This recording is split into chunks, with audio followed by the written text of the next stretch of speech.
My name is Mia, and I stayed at a hostel on Ocean Drive in Miami. It was my first trip alone, and I was excited. The hostel looked fun and bright, but soon, strange things started happening. On my first night, I was trying to sleep when I heard footsteps outside my door.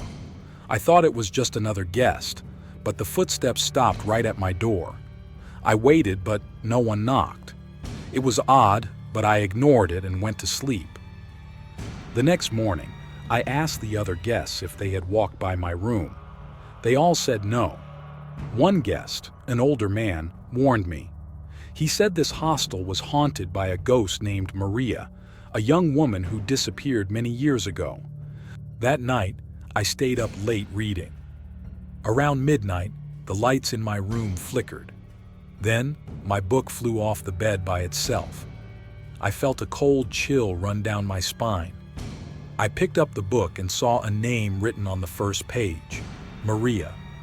I was scared, but I didn't want to leave. I decided to find out more about Maria.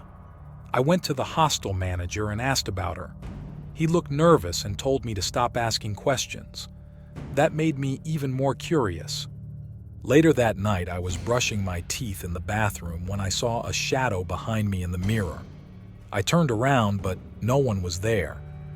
When I looked back at the mirror, the words, "Help me," were written in the steam on the glass. I decided to leave the hostel the next morning. As I was packing, I found a small old diary under my bed. It belonged to Maria. It told the story of her love for a man who stayed at the hostel.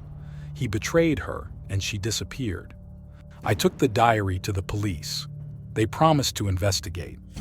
As I left the hostel, I felt a sense of relief. I hope Maria can find peace now. I will never forget my stay at the hostel on Ocean Drive.